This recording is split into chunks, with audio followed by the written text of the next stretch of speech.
Hoje a gente vai falar sobre um assunto que é importante e ao longo que nós fomos discorrendo este assunto, você vai perceber o motivo pelo qual você mesmo cria seus próprios cárceres mentais. O motivo pelo qual muitas vezes você está sofrendo na vida. Entenda que muitas vezes o sofrimento, ele não pertence à estrutura da sua realidade, mas ele está no nascedouro de uma distorção da mesma. Vocês vão entender isso hoje. Bom, primeiramente, pessoal, a gente precisa definir o que é realidade, o que é percepção e o que é distorção. Isso é interessante pra caçamba. Vamos começar primeiro sobre a realidade. Isso não é tão simples assim. Isso não é tão simples assim e são coisas que são difíceis de definir em sua própria essência. Mas vamos trabalhar um pouco esses conceitos aqui para a gente poder compreendê-los. Primeiro deles, realidade. Realidade é aquilo que é real. Lógico. Mas espera aí. O que seria o real? Como se você for assistir o filme Matrix, né? O Morpheus fala para o Neo, realidade não existe. Só existe percepção. Isso é fantástico. Porque lógico que o Morfeu, ele não estava 100% certo, mas também não estava 100% errado. Vocês vão entender por quê. Mas o que é real? Se eu vejo uma laranja na minha frente, eu sei que lá nos Estados Unidos, um indivíduo está vendo aquela laranja também. Não é à toa que a palavra utilizada para definir laranja nos Estados Unidos é orange. O que é orange? Orange é laranja em inglês. É o nome da própria cor. Orange. E o que é a laranja aqui no Brasil? Laranja. Não se trata também do nome da própria cor? Note que as palavras são similares. Ou seja, se as palavras são similares é porque eles veem a mesma coisa. Então, eu estou vendo uma laranja aqui e o americano está vendo uma laranja lá. E o árabe também está vendo uma laranja. E o escocês também está vendo uma laranja. E o inglês também está vendo uma laranja. E o chinês também está vendo uma laranja. Então isso quer dizer que todos nós estamos vendo a laranja é real. Ah, Eric, mas então você quer dizer que aquilo que é real é o que todo mundo vê? Negativo. E olha como nós temos uma dualidade aqui. Por isso que é difícil de definir o que de fato é a realidade. Porque eu não posso dizer que a realidade é a percepção de todos. Entende? Por quê? Porque eu sei que existem pessoas daltônicas, não é verdade? Elas não enxergam as cores da mesma forma que outras enxergam. O daltônico vê as cores de maneira distorcida. E aí você já entende um pouco de distorção. Mas, já vamos entrar na distorção depois. Mas, o que seria de fato a realidade? Ela não é a percepção de todos. Por quê? Porque alguns vão perceber aquilo que é julgado como real de maneira distorcida. É quando, por exemplo, você encontra um grupo onde eles compartilham ideias que não são compartilhadas por outros grupos. Ou seja, eles estão vendo coisas diferentes. E não se trata da percepção de todos. Então vai existir uma coisa chamada realidade e distorção da realidade. A distorção da realidade é aquilo que é distorcido. É o real, né, mas percebido de uma maneira diferente. E aqui você também já entende percepção. O que é percepção? A percepção é a coleta de informações por meio dos meus 5 sentidos da estrutura da realidade. Eu estou tocando numa madeira, eu estou sentindo a textura desta madeira, eu estou vendo a cor desta madeira, eu estou batendo na madeira e eu estou sentindo se ela é oca. Eu estou batendo na madeira e estou sentindo se ela pode ser maciça. Eu estou sentindo a madeira, ou seja, eu estou coletando informações sobre aquela madeira. Aí a gente vem meio que aquela percepção de Kant, né? Quando Kant fala do relativismo. Kant diz: nós não podemos sentir a coisa em si, mas apenas a percepção da coisa em si. Somente podemos discursar sobre as coisas. Somente podemos absorver informações sobre as coisas, mas nunca a incorporamos. Ou seja, eu não posso ser a madeira. Eu não posso incorporar a estrutura da madeira, mas eu só posso senti-la. Eu só posso coletar certas informações que são visíveis e podem ser coletadas pelos meus sentidos. Não é verdade?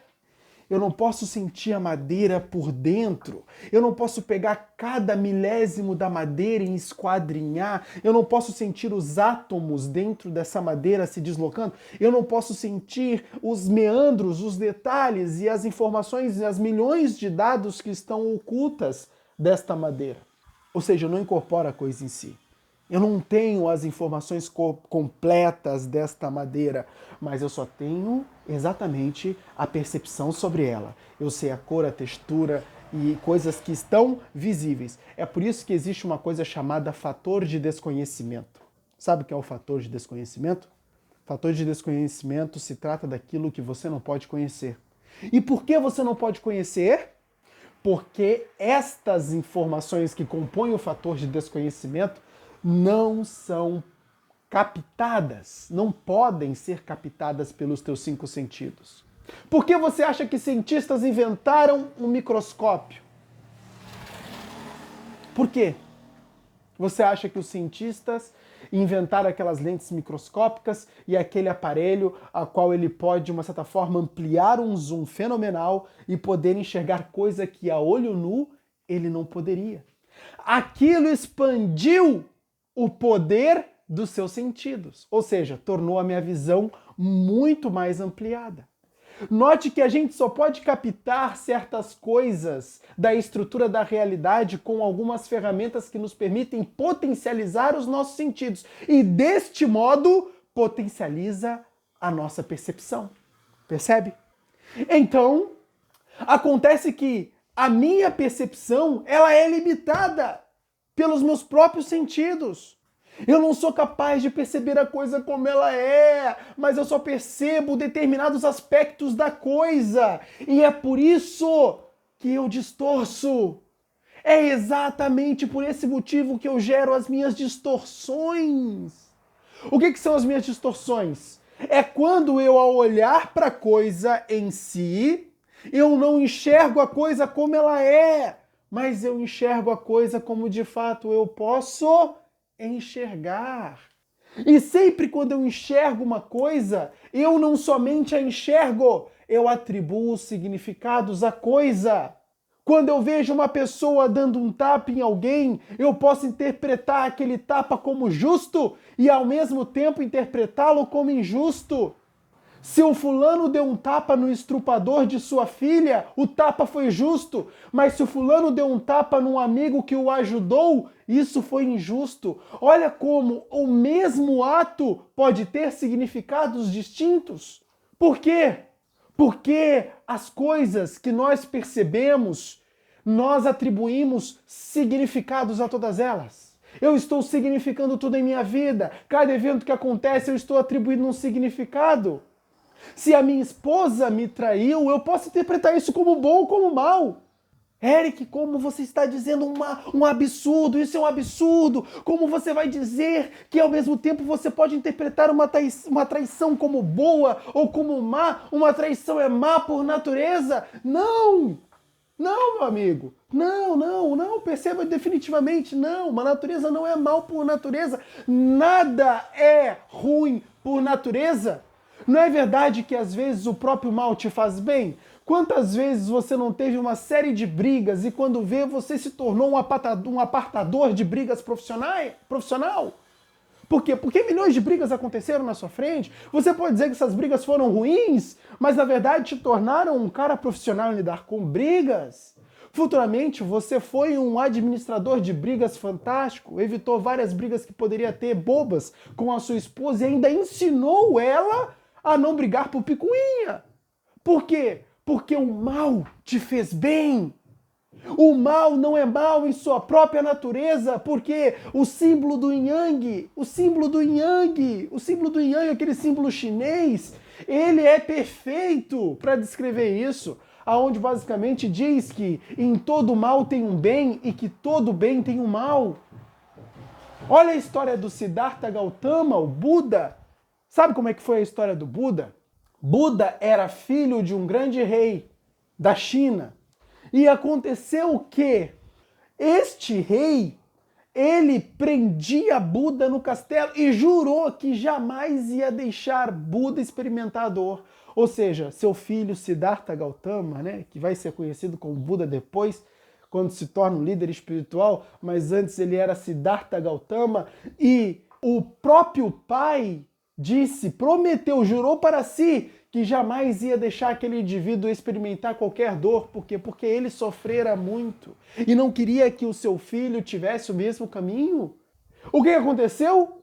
Buda cresceu e sentiu que era fraco em todos os aspectos. Era débil em todos os aspectos. Era tímido ao falar, reagia timidamente, com fraquezas, não conseguiria sustentar determinadas pressões na vida, não conseguia lidar com isso. Por quê? Porque foi super protegido, foi um moleque mimado. E o que aconteceu?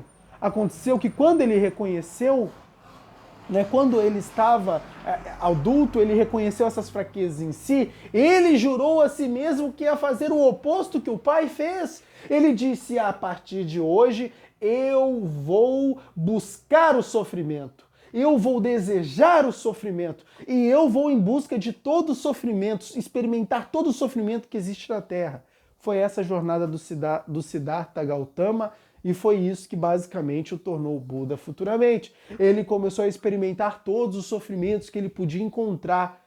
Ele começou a adorar traições, ele começou a adorar os sofrimentos na vida dele, lógico que ele se expunha, ele se lançava vulnerável. Não que ele buscasse fazer essas coisas, não que ele tinha prazer no próprio sofrimento, mas ele entendeu que aquele pingo de bem que há no mal era o que ele precisava. E qual é aquele pingo de bem que há no mal e que ele precisava?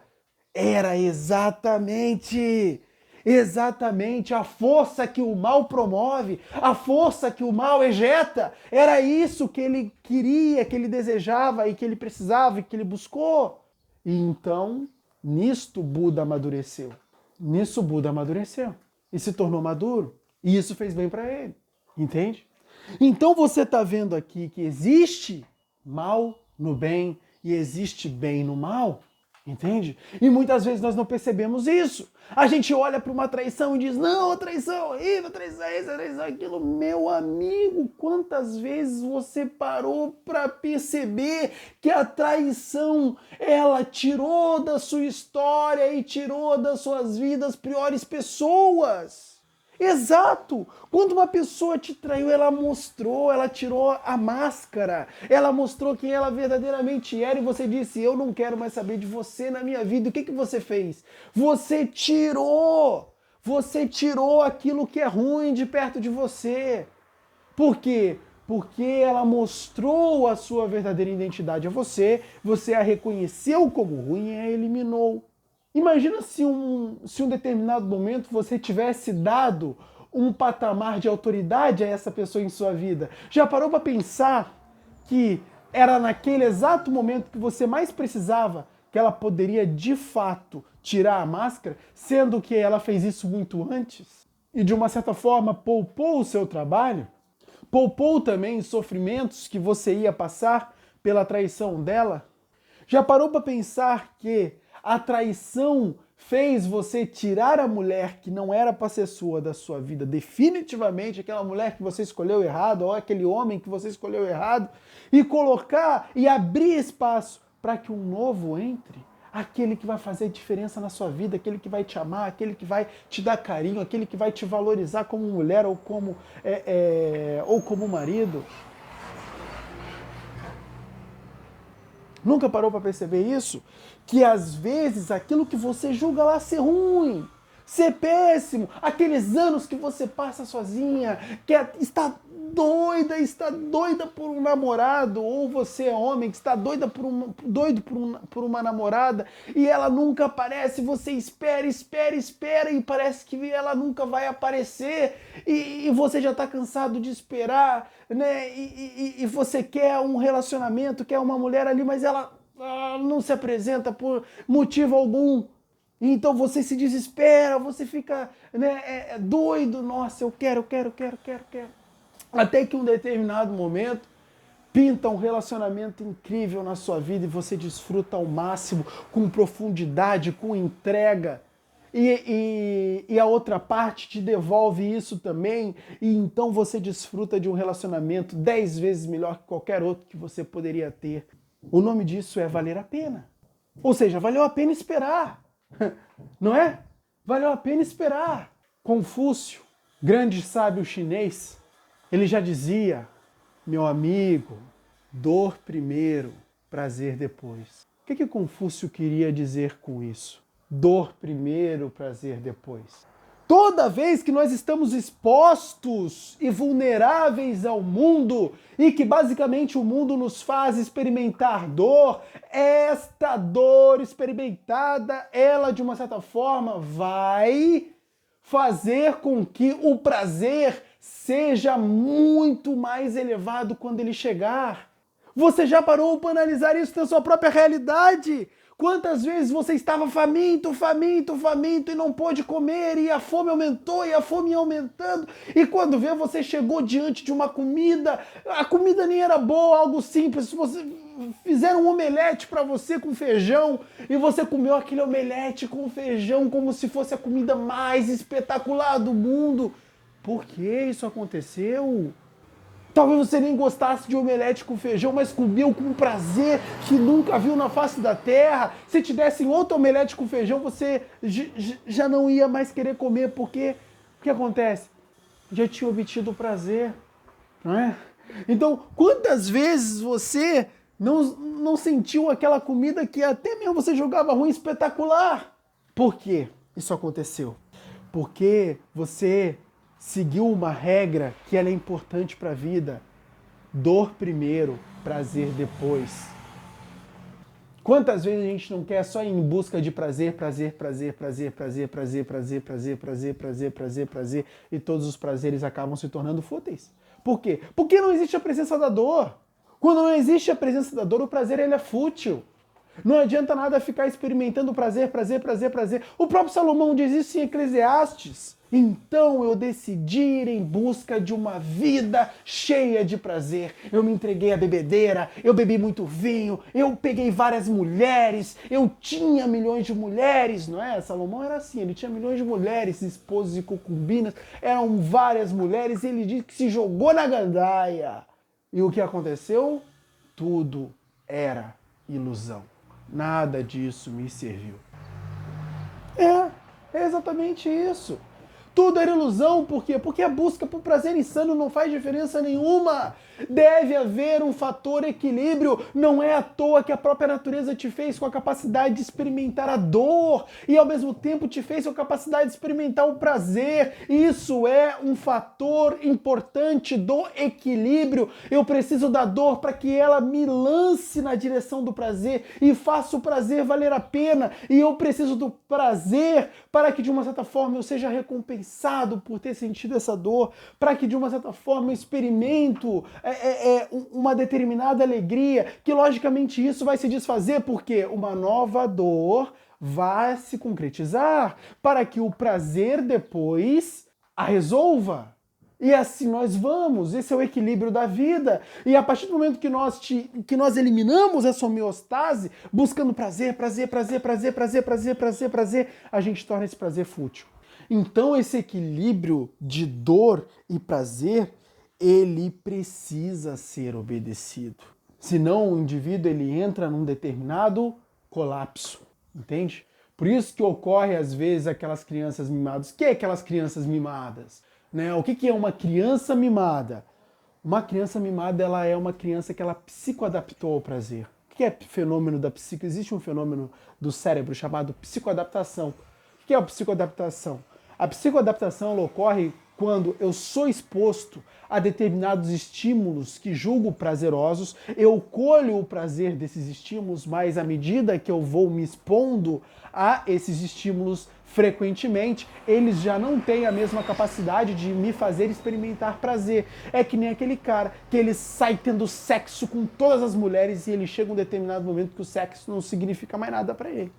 Não dá mais o mesmo prazer, então ele vai buscar uma outra coisa que traga prazer e que ele possa fazer mais vezes, que vai trazer prazer mais vezes.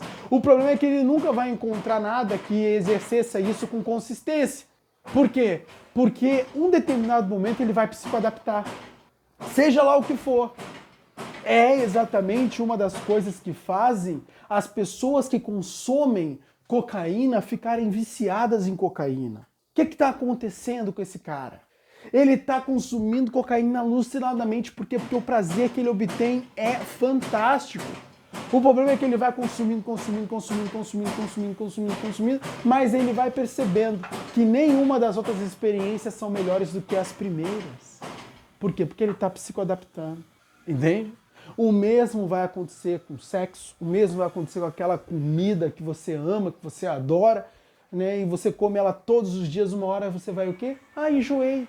O que é o enjoar? O enjoar é o fenômeno da psicoadaptação atuando. É isso que é o enjoar. Ou seja, enjoei, deu, eu não sinto mais o prazer que sentia antes. Vou tomar uma água aqui. Então eu não sinto mais o prazer. É exatamente o que acontece. Então, eu preciso desse equilíbrio de dor e prazer. Mas, eu fui entrando em novos conceitos, acabei saindo um pouco do eixo, mas eu acho interessante essas coisas porque são coisas que vocês precisam entender. Mas, de qualquer modo, voltando aqui para o eixo da nossa conversa, a questão de percepção, quando ela não é condizente com a realidade, quando eu a distorci, é que eu obtive a distorção. E muitas vezes eu sofro por isso. É quando eu tenho uma traição, eu estou sofrendo porque eu fui traído. Mas eu não entendo que a traição ela não é mal em si. Eu não percebi que a traição não é mal em si. Mas a traição, ela tem o seu fator dual. Ou seja, ela pode ser boa, ela pode ser má. Depende da forma como eu vou atribuir o significado. Percebeu? Porque muitas vezes você sofre. Você está atribuindo o significado errado. O teu namoradinho lá, aquele banana, ele te deixou. Te deixou. Aí você chora, esperneia, chora. Ah, meu namorado me deixou. O que eu vou fazer agora da minha vida? Eu nunca me imaginei vivendo sem ele. Aí piora as coisas. Por quê? Porque ele começa a namorar uma outra menina. Aí você, meu Deus, agora ele tá namorando outra. Agora não tem mais esperança nenhuma. Aí você passa algumas semanas lá. Depois, né? A dor já não é a mesma que no princípio. E aí você encontra um cara. E nossa, como ele é bonito, como ele é educado. E aí o cara, vocês dois começam a conversar, começam a se entender, você percebe que o cara é inteligente, e você percebe que o cara te trata bem, e quando vê você, as coisas começam a se encaminhar para um relacionamento, e aí você começa um relacionamento com esse cara, e você tem uma experiência milhões de vezes melhor do que a primeira. O namoradinho aquele que te deixou, né? E que você morreu chorando por ele.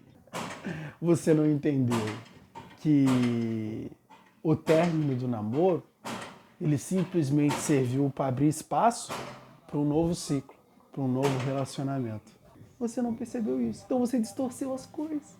Você pensou que era uma coisa, sua percepção foi de que aquilo foi uma tragédia, de que aquilo foi uma catástrofe, mas que não foi. Foi uma bênção. Olha só, foi uma bênção. Só que você não percebeu como bênção. E se você não percebeu como bênção, o que vai acontecer? Vai sofrer por isso, porque foi uma maldição. Né? Se você não percebeu como bênção, você percebeu como maldição. E por você ter... Muitas vezes até você pode ser que você tenha ficado puta com Deus, né? Ah, meu Deus, como o Senhor permitiu isso? Eu achei que esse namorado tinha vindo por conta do Senhor que dirigiu, que fez, que conduziu.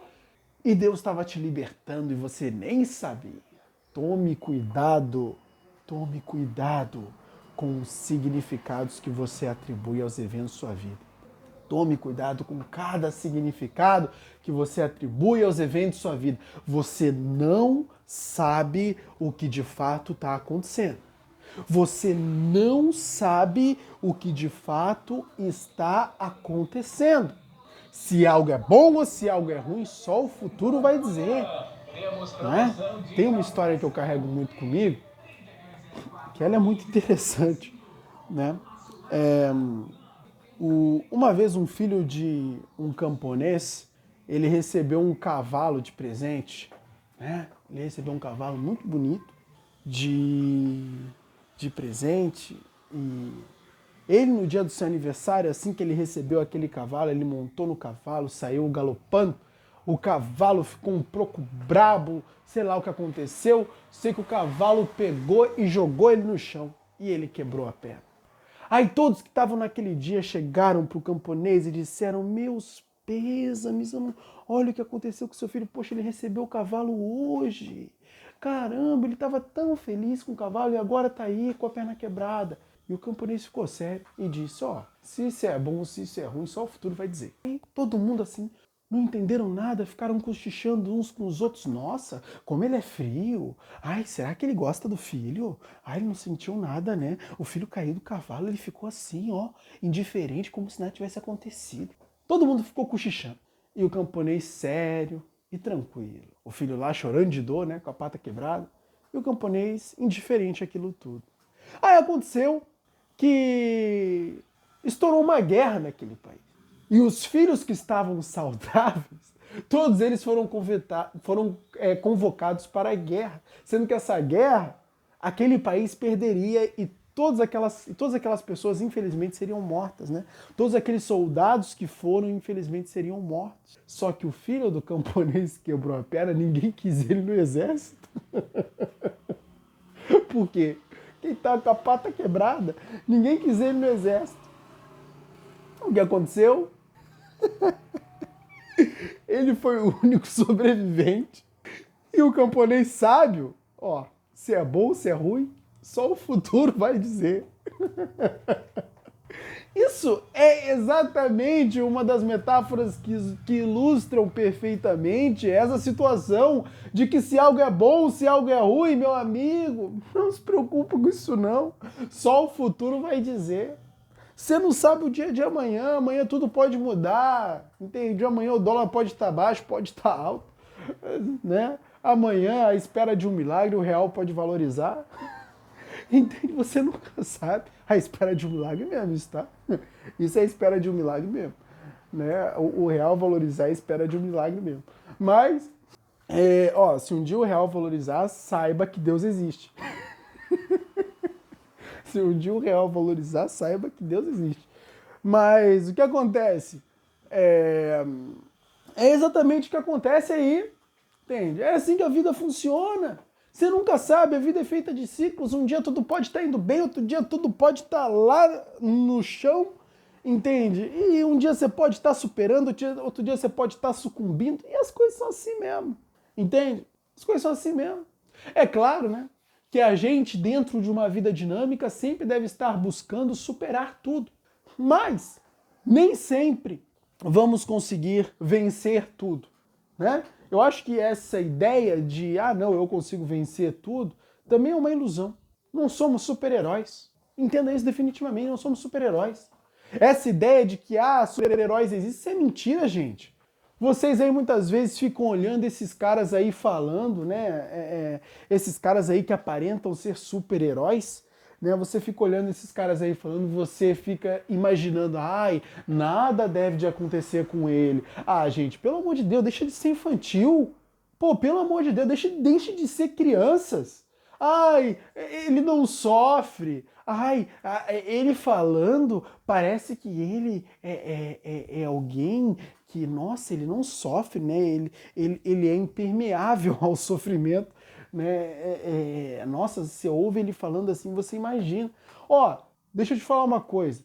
Todo cara que você olhar falando, pagando um pau, super-herói, e ele fala e parece que na vida dele é tudo perfeitinho, é tudo isso, é tudo aquilo. Ó, ou ele tá mentindo pra você, isso aqui é um fato. Ou ele tá mentindo pra você, entende? Ou basicamente ele é uma anomalia, né? Mas ó, anomalias não existem. Nós todos somos seres humanos e ninguém tem vida perfeitinha e ninguém é super-herói. Entende? Ninguém é super-herói. Então caia na realidade, porque a realidade destrói qualquer super-herói. Qualquer super-herói a realidade destrói. Entende? Qualquer super-herói a realidade destrói. E ó, não seja ingênuo. Não seja ingênuo.